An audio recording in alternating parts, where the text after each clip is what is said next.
Voilà, bonjour. Je vous remercie pour cette invitation. Donc effectivement, comme on vous l'a dit dans la présentation, j'appartiens au laboratoire de mécanique et d'énergétique d'Evry. Donc nous sommes un petit laboratoire.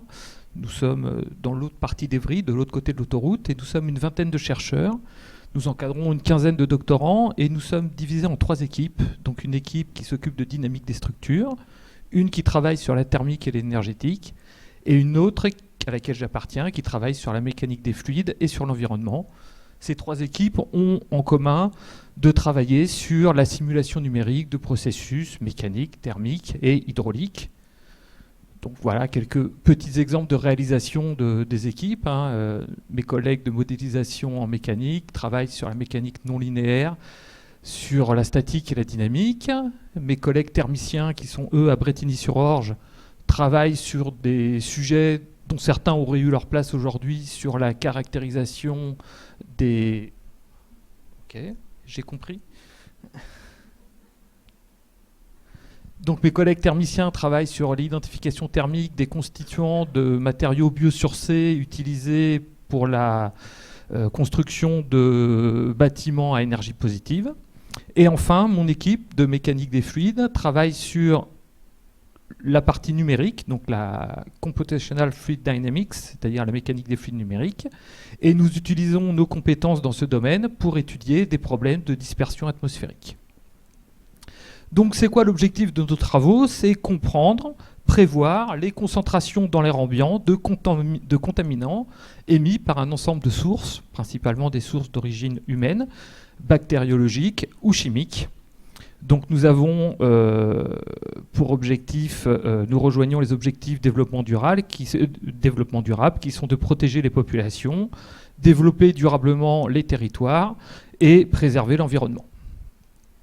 Donc pour comprendre et prévoir ces concentrations de contaminants, nous avons à nos dispositions des modèles de dispersion atmosphérique et des mesures expérimentales réalisées par des réseaux de capteurs.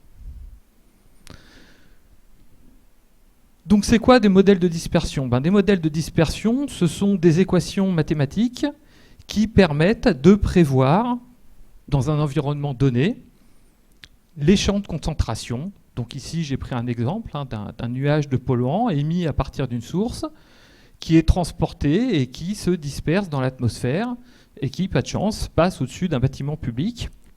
Donc, pour prévoir l'évolution de ce champ de concentration, nous utilisons comme données d'entrée des modèles de terrain, des modèles météo. Le moteur de la dispersion atmosphérique, c'est le vent.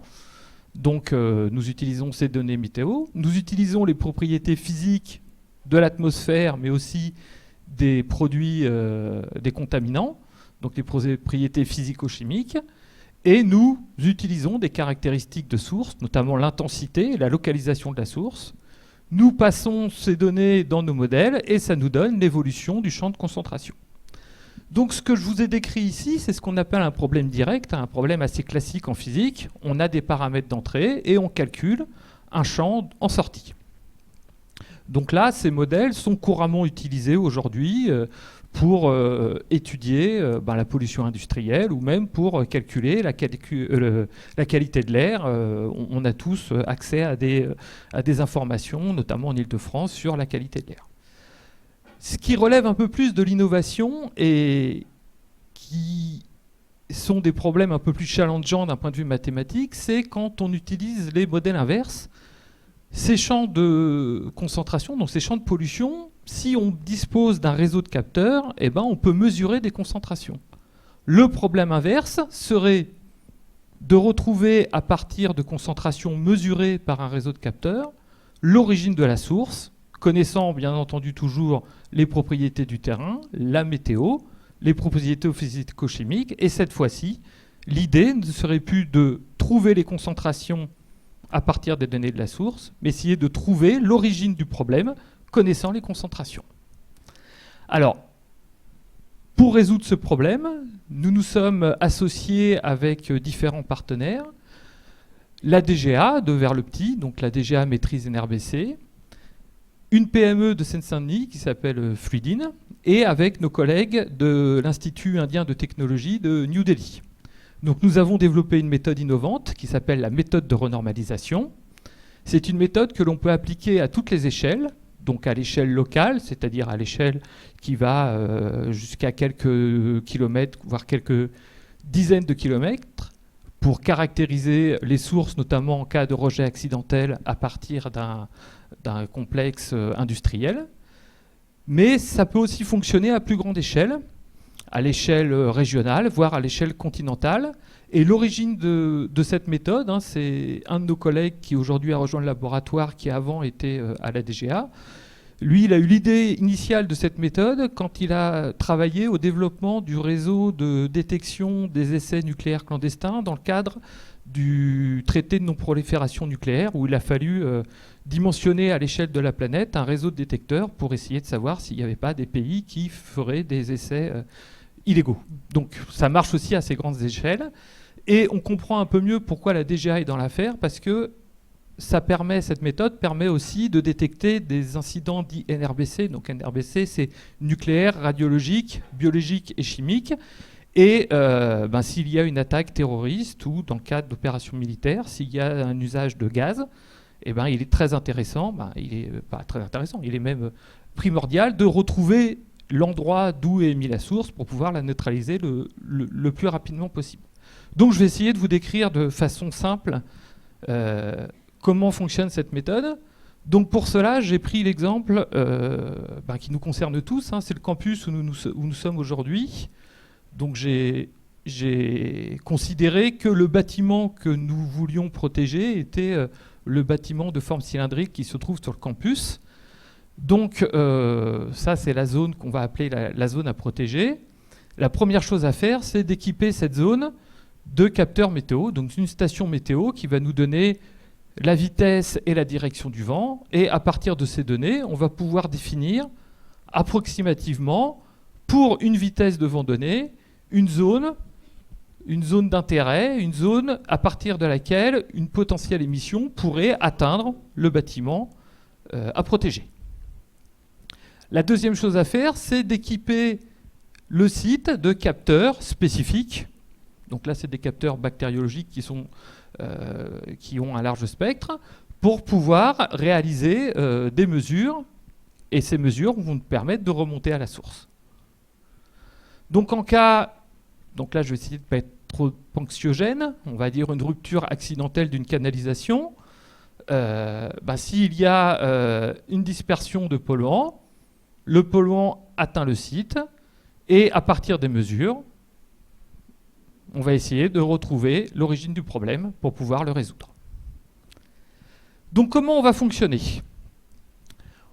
On va prendre le terrain, on va le discrétiser et on va calculer pour chacun des capteurs une fonction de sensibilité. Donc une fonction de sensibilité, c'est une fonction qui va décrire de façon très précise les zones à partir desquelles des émissions peuvent être émises et atteindre le capteur, c'est-à-dire déclencher une mesure non nulle au niveau du capteur. Donc pour obtenir ces fonctions, on résout des modèles mathématiques ici, et les plus avisés d'entre vous reconnaîtront ici un modèle classique de dispersion, de transport-diffusion. Et on voit ici que le moteur de la dispersion, c'est le champ de vent. Et ce qui est intéressant, c'est que devant ce champ de vent, il y a un signe moins, c'est-à-dire que pour calculer cette fonction de sensibilité de ce capteur, on va disperser la sensibilité en remontant le vent, c'est-à-dire on utilise un modèle de dispersion, mais à l'envers. Ce qui est très intéressant avec cette fameuse fonction de sensibilité, c'est qu'on va avoir une proportionnalité directe entre une émission potentielle n'importe où dans cette zone et la valeur que l'on mesurera au niveau du capteur. Si jamais on a une intensité Q en un point donné, la mesure que l'on aura ici au niveau de ce capteur, ça sera l'intensité du rejet multipliée par la valeur de la fonction de sensibilité au niveau du rejet. Donc on va calculer pour chacun des capteurs ces fonctions de sensibilité, et puis on se retrouve donc avec quelque chose qui est assez joli, ça ressemble un peu à une palette de peintre. on se retrouve avec autant de fonctions de sensibilité qu'il y a de capteurs. Ces capteurs, ces valeurs de fonctions de sensibilité, on va les stocker pour tous les points de la grille dans une matrice et on va pouvoir ainsi construire un modèle qui nous permet de prévoir les mesures en fonction des sources n'importe où dans le domaine. Donc, cette relation mathématique, elle marche très bien si on connaît les valeurs des sources. Donc si on sait qu'il n'y a qu'une source en un endroit, ben ça nous donne directement l'ensemble des mesures. Nous, ce qui nous intéresse, c'est non pas de déterminer les mesures à partir des sources, mais de retrouver les sources à partir des mesures. Et ça, c'est quelque chose qui est assez difficile, puisqu'on a un nombre relativement faible de mesures. Ici, on doit avoir une dizaine de capteurs dans le réseau, alors que la source peut potentiellement provenir de n'importe quel point dans l'espace. Donc, d'un point de vue mathématique, on dit qu'on a un problème très mal posé, le nombre de capteurs étant beaucoup trop faible vis-à-vis du nombre potentiel de localisation des sources. Une des conséquences de ce caractère mal posé du problème inverse, c'est qu'il n'y a pas unicité de la solution.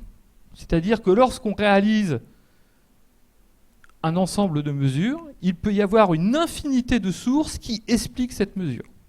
La difficulté est de trouver la bonne solution, la bonne source qui va nous donner, qui va au mieux nous expliquer les mesures que l'on a observées. Alors, pour l'instant, ce que je vous présente ici, c'est relativement classique. Il existe des solutions, et la solution la plus communément admise, qui s'appelle la solution de norme minimum, eh ben, quand on la calcule, elle nous donne ce résultat-là.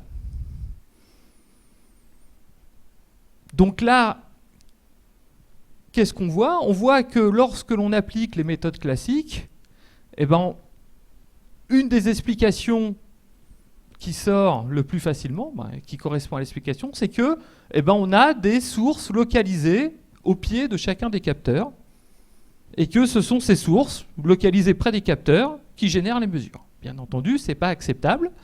Et comment on interprète ça? On interprète ça que le réseau de capteurs va surestimer l'importance des zones qui se trouvent à proximité des capteurs. Donc il va absolument falloir trouver une solution pour que les données qui proviennent de ces zones ne soient pas surestimées. Et c'est là le caractère innovant de notre solution, c'est que notre solution, on propose de calculer, donc à l'aide d'un algorithme, un champ qu'on a appelé le champ de visibilité du réseau, qui est un champ qui ne donne plus une information capteur par capteur, mais c'est un champ qui va caractériser la vision globale du réseau.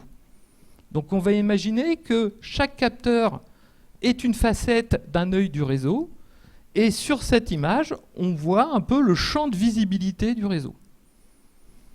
Le réseau voit très bien les zones qui sont proches des capteurs, les zones qui sont en blanc ici. Il voit très bien les zones qui sont couvertes par plusieurs capteurs. Et puis, il voit quand même des zones qui sont très en amont, mais il le voit moins bien. C'est un peu comme la vision humaine. On voit très bien, on distingue très bien ce qui est près de nous. Ce qui est plus loin, on le voit de façon un peu plus floue.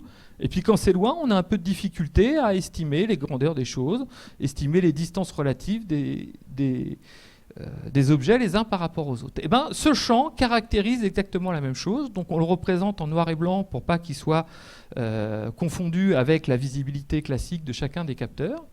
Et on va utiliser ce champ de visibilité pour venir corriger la solution classique. Donc, quand on introduit cette information de visibilité, voilà ce que donne notre solution innovante. Donc, à première vue, ça ne correspond pas au rejet ponctuel que l'on avait en bas à gauche. Ça nous donne un champ diffus.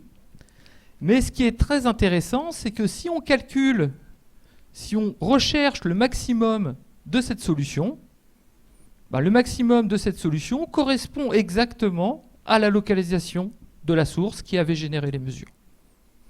Mieux, si on divise la valeur de la source par la valeur de la visibilité à cet instant-là, on obtient exactement l'intensité de la source.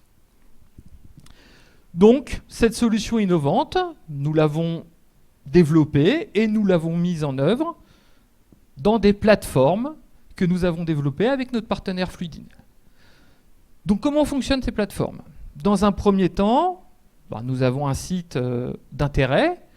Nous regardons la distribution des vents dans cette zone et nous calculons pour plusieurs directions et plusieurs vitesses de vent d'intérêt dans cette zone toutes les fonctions que je vous ai présentées. Donc les fonctions de sensibilité, les fonctions de sensibilité et de visibilité.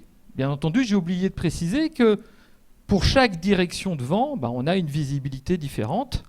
Et donc, il faut être le plus exhaustif possible et calculer et stocker ces résultats sur un serveur de données, étant donné que ces calculs prennent beaucoup de temps. L'objectif final, c'est de caractériser les sources en temps réel, faire un calcul de champ de vent, calculer les fonctions de sensibilité ou de visibilité, c'est quelque chose qui prend beaucoup de temps, entre plusieurs heures, voire dans certains cas, plusieurs jours de calcul. Donc l'idée qu'on a eue, c'est de faire ces calculs en amont en étant le plus exhaustif possible, de les stocker sur un serveur de données, et après, quand on est en direct, on a une vitesse de vent et une direction, on va chercher dans la base de données les champs qui ont déjà été calculés pour ces vitesses et ces directions, on met en œuvre la méthode de renormalisation, on récupère les mesures réalisées par le réseau de capteurs, et on peut visualiser un champ de source qui a généré les mesures que l'on a observées. Donc ici, juste pour information, on a l'exemple de la mise en œuvre de cette plateforme autour du Stade de France à Saint-Denis. Donc c'était une étude qui avait été commandée par le conseil départemental de Seine-Saint-Denis à Fluidin, et on était intervenu en tant qu'expert technique. Donc ce qu'avaient fait nos collègues de Fluidin, c'est qu'ils avaient récupéré un modèle numérique de terrain du quartier qui entoure le Stade de France. Ils l'avaient discrétisé, ils avaient calculé tous les champs de vent, toutes les fonctions de sensibilité et de visibilité. Ils avaient défini un réseau de capteurs qu'ils avaient installé. L'objectif final était de connaître à l'échelle d'une rue les champs de concentration pour que les populations, par exemple les parents qui amènent leurs enfants à l'école, puissent choisir le chemin le moins pollué pour aller d'un point A à un point B, sachant, je vous le rappelle, que le Stade de France est entouré par 2 autoroutes et une nationale, donc c'est un endroit vraiment qui est très pollué. Donc, l'idée était donc de mesurer la vitesse du vent, aller chercher les fonctions précalculées, en utilisant les mesures qui étaient réalisées toutes les 30 minutes, retrouver les sources. Donc là, l'enjeu était plutôt de caractériser la source, c'est-à-dire de déterminer les intensités. Une fois qu'on avait les intensités, on pouvait refaire le modèle à l'endroit pour prédire les concentrations et obtenir ce champ, ce type d'image.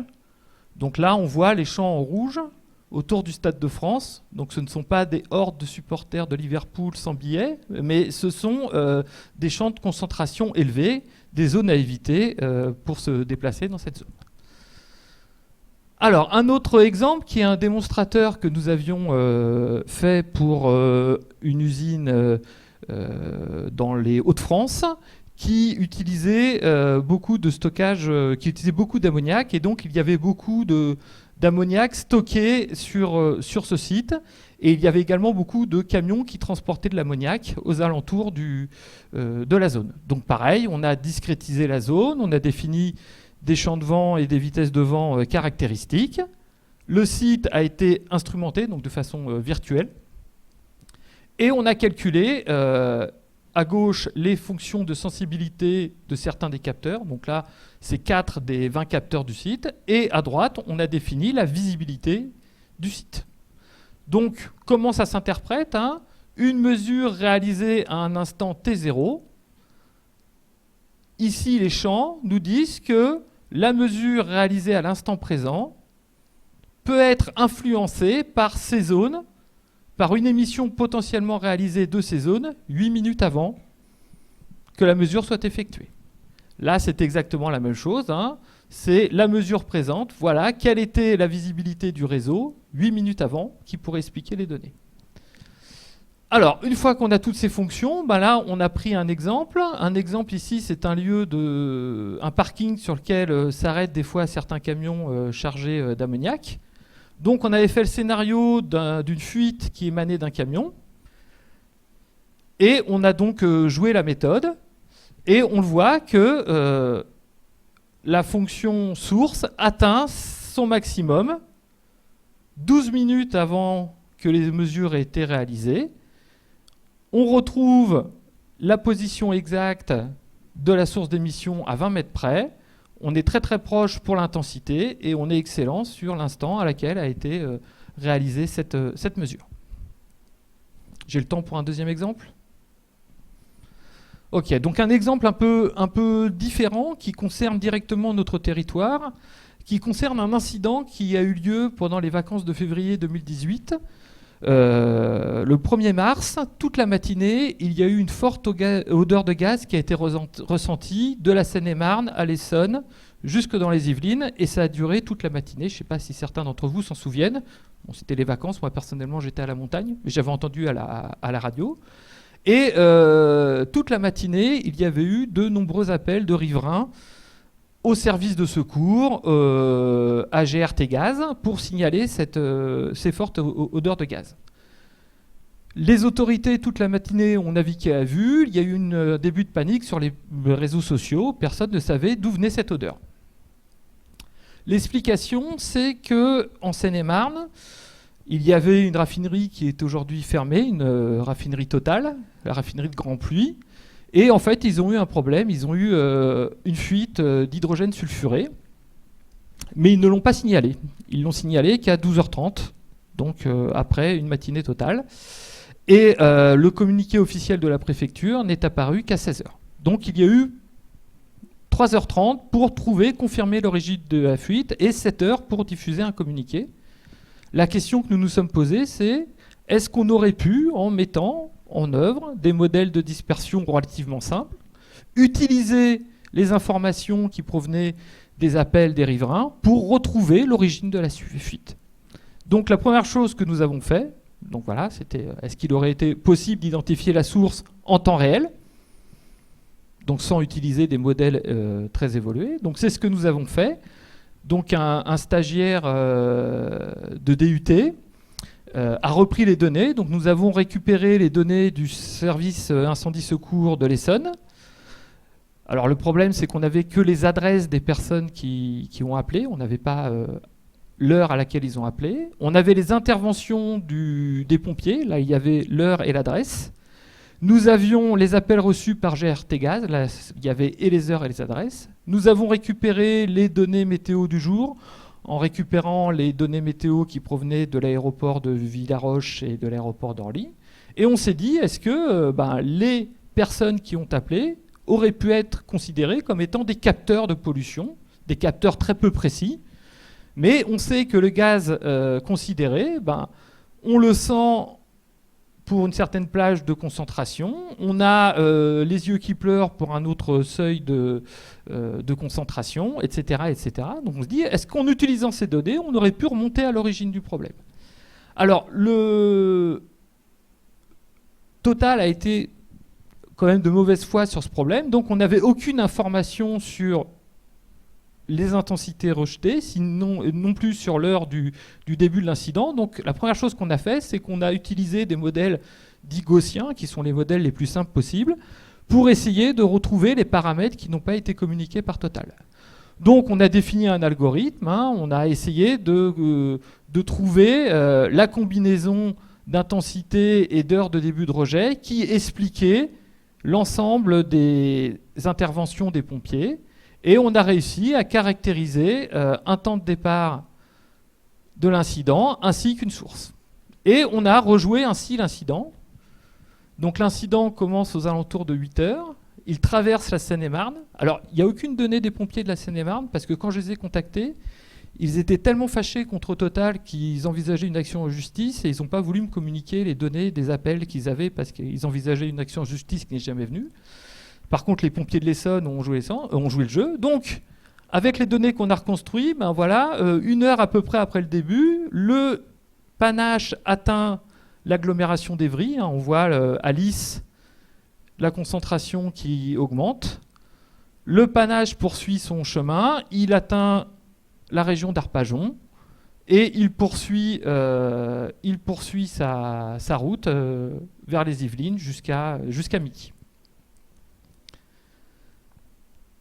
Donc ça, c'était la première partie, reconstruire les données manquantes. La deuxième partie, c'était aurions-nous pu faire de l'inversion, comme je l'ai présenté tout à l'heure, pour dire le rejet se trouve à tel endroit. Donc on a pris les données qui étaient les plus fiables, qui étaient les données des interventions des pompiers. Donc ces données étaient peu nombreuses. On a donné des valeurs de concentration qui se rapprochaient le plus près possible des effets ressentis par les pompiers. On a joué notre algorithme et on a retrouvé cette solution. Donc une source qui se trouve sur le bon axe, mais qui se trouve très en amont de l'usine de la raffinerie de Grand Puy qui est ici. Alors, on va dire qu'ici, la méthode, c'est un peu un échec, parce qu'on n'est pas au bon endroit. Mais si on regarde la forme du maximum, on se rend compte que c'est un maximum qui est assez plat. C'est-à-dire que toutes les valeurs ici qui sont dans le rouge foncé, il y a très peu d'écart. Donc chercher un maximum strict ici, ça n'a pas trop de sens. Donc on va ici définir un intervalle de confiance. En gros, ça va regrouper toutes les mesures qui sont à 2-3% celles du maximum. Et en construisant cet intervalle de confiance, on retrouve une zone dans laquelle se trouve la raffinerie de Grand Puy ici. Et pour montrer la mauvaise foi, encore une fois, de l'industriel, quand nous avons discuté de ces résultats-là, on dit oui, mais attention, dans cette zone d'intervalle, il y a notre voisine qui est aussi classée Céveso, qui se trouve dans la zone d'intervalle, donc Pierre nous dit que c'est nous. Voilà. Donc, bon, je vais conclure là-dessus.